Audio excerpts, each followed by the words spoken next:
Hey guys, what's up? It's Monkey. I'm back for another video. In today's video, we are going to be continuing one of my what ifs that is one of my favourites. This is What If King Kai Raised Goku, the story where Goku ends up meeting King Kai much earlier and is raised by him.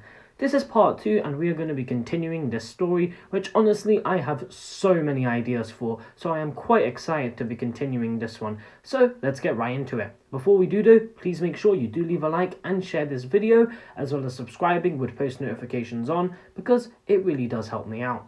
So we see King Piccolo begin his hunt for the Dragon Balls. However, so does Master Roshi, Tien and Chaozu, who are Earth's last line of defense. Master Roshi plans to use the evil containment wave on the Demon King. From here, things play out basically the same. King Piccolo gets his wish and destroys the dragon, and Chaozu as well as Master Roshi are killed. This means Tien Shinhan is truly the last fighter on Earth, as Goku is currently off-world, stuck, dealing with some very powerful Frieza Force members. Tien fights King Piccolo and is defeated. Now that King Piccolo has his youth, he's unstoppable, with King Piccolo even stopping Tien's heart. However, Tien isn't actually dead and ends up recovering. From here, Tien goes to Korin's tower, very angry that Chaozu is dead, as he is told by a mysterious voice that he should definitely go to Korin's tower if he wants to get stronger. From here, King Piccolo begins his reign and destruction on the world, destroying multiple cities as well as going to the king's palace. Tien goes to Korin's tower where he is healed. Here, Tien is tasked with the mission of drinking the ultra divine water, to which he does, just like Goku. With this, Tien receives the same boost as Goku, going to a power level of 260. Tien is now equal to King Piccolo, and so goes to fight him, arriving at King Fury's palace. From here, things play out the same. Tien is forced to fight Drum, to which he does, actually defeating him quite easily, and now King Piccolo comes to fight him for the rematch. This will be a tough battle, as the two are practically equal. The fight erupts with multiple kicks as well as punches being thrown. King Piccolo can quickly tell Tien is much stronger than before, and so is left quite stunned. Both fighters continue to fight, with Tien even using some of his signature techniques, such as the Dodan Ray, as well as him using his four-armed technique where he grows 2 arms from his back, which does help him out quite a bit. King Piccolo, however, is a force to be reckoned with, and he won't be taken out so easily. He fires multiple blasts at him with one stray blast even obliterating Drum's body. King Piccolo tells Tien he doesn't have time for this and he needs to go destroy West City right now. With this, he powers up to his full strength, causing the earth to shake, and his body is even beginning to glow. His power is immense. He then launches himself at Tien. The two continue to fight with one of Tien's kicks, even killing Piano as he sends King Piccolo flying, crushing him. King Piccolo screams, going really for a full power punch, hitting Tien in the head, sending him crashing down into multiple buildings. With this, King Piccolo laughs, thinking Tien is dead. He is soon shocked, however, as Tien fires multiple blasts from the direction where he was blasted into, which directly hit King Piccolo at point-blank range. King Piccolo is then knocked back into a crumbling building. King Fury, of course, watches all of this. King Piccolo does manage to throw some pieces of the building at Tien, which he easily blocks, and he even fires an I-beam at Tien's knee, to which Tien's knee breaks. His leg is completely broken. However, he jumps forward and strikes King Piccolo in the face with his other knee.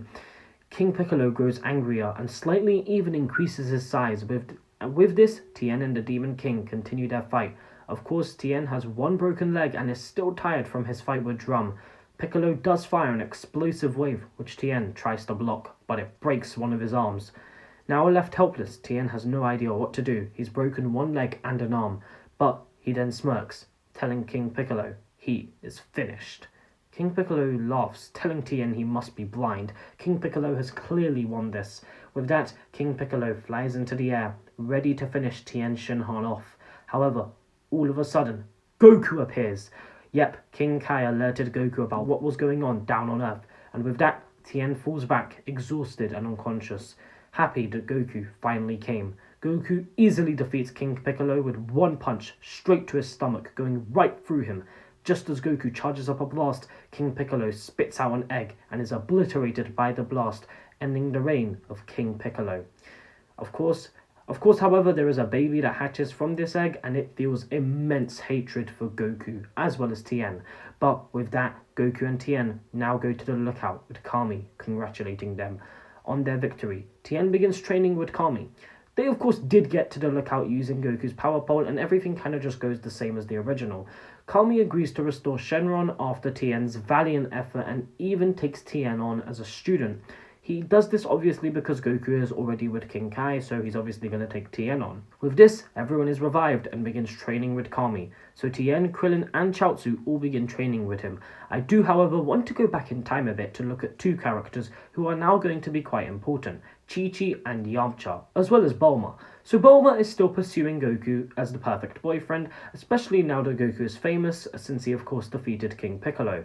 Meanwhile, Chi-Chi doesn't really love Goku in this timeline. You see, when Fire Mountain happened, Goku was just the one who took the fire out, instead of Roshi, and Goku never went to go get Chi-Chi. The Ox King just did it himself, which means Chi-Chi is now actually more inspired by Goku after having seen him on the television defeating King Piccolo. So yeah, she's more inspired by him than romantically involved with him, and it's because of this that Chi-Chi decides she wants to be a fighter after seeing Goku's victory against King Piccolo, and so Chi-Chi goes off to train with Roshi.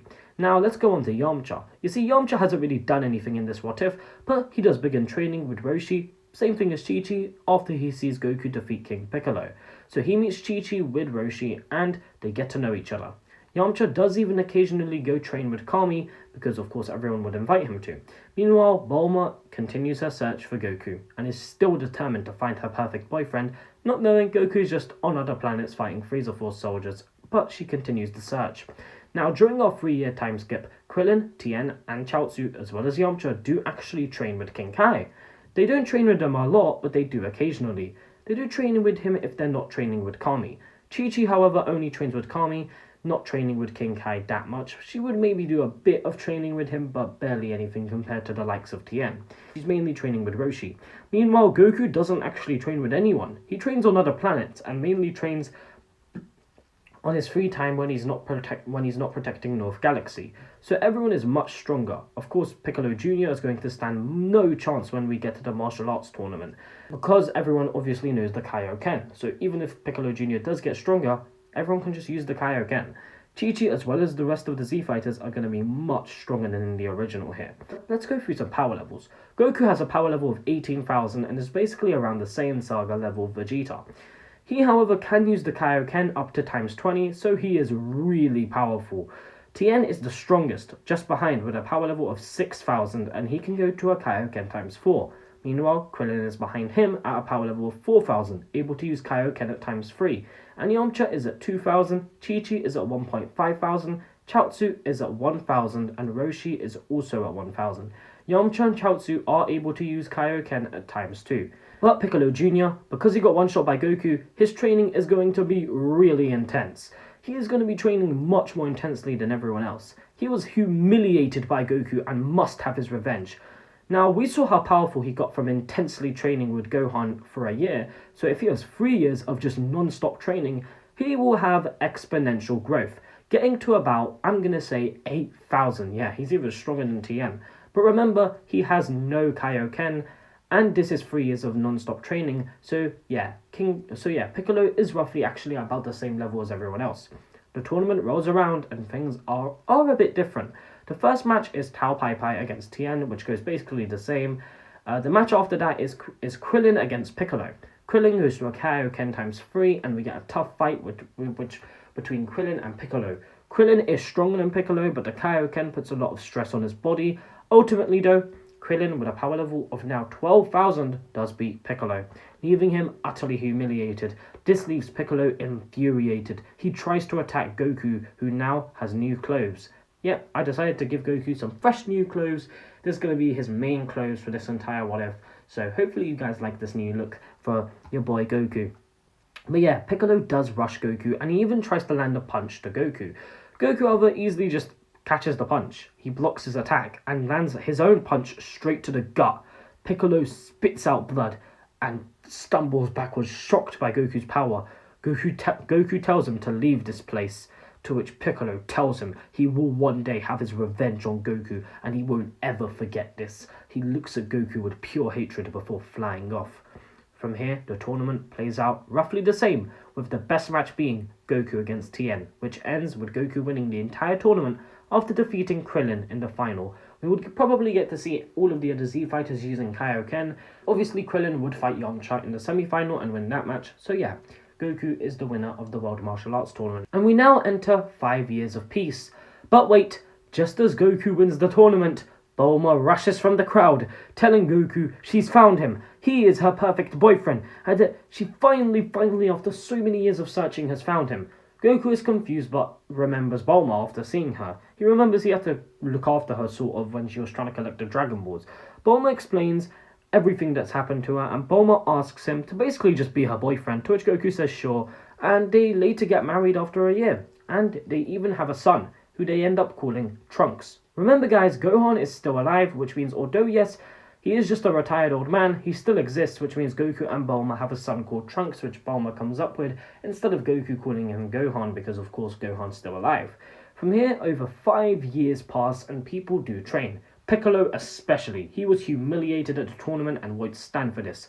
He even catches up to Goku, reaching a power level of 18,000, and Tien as well as the others do get much stronger. Tien gets to 10,000, Krillin 8,500, Yamcha 5,500, Chi-Chi 4,000, Chaozu 2,000, and Roshi actually gets to 3,000. Raditz does of course arrive when Bulma visits Kame House, but she's actually alone, and so he does easily manage to steal Trunks, catching them by surprise. Raditz does realize that Trunks is half Saiyan, which confuses him, but Goku is actually off-world again. Yeah, Goku does have a bad habit of being off-world when bad things happen on Earth. So yeah, King Kai screams at Goku, "Get to the Earth now!" So Goku easily defeats all of the Frieza Force members and begins heading his way to Earth. In any case, all the Z fighters go in to take on Raditz and get Trunks back, who notices Piccolo is a Namekian and tells him, "Oh, you're quite a powerful one for a Namekian." Raditz is laughing at Piccolo, however Piccolo smirks, "What's a Namekian?" To which Raditz then powers up. Piccolo, however, then powers up, shocking Raditz as he reads the power level on the Scouter. Raditz is utterly defeated by Piccolo, easily, to which all the other Z fighters watch in awe. Piccolo smiles, "So you're the brother of Goku? What a joke." Raditz gets angry and even uses the power of the Azaru and tries to fight them, but yeah, he is no match, and Piccolo actually goes to his giant form and mops the floor with him in a giant-like battle with the Azaru. Goku arrives just in time before they kill Raditz and tells them all to stop and let Raditz go, to which they do just that. As they do, King Kai screams at Goku to stop because Raditz is with Frieza, but it's too late. Just like Vegeta, Goku lets Raditz go, because Raditz is Goku's brother after all, so Goku's not just going to murder him in cold blood.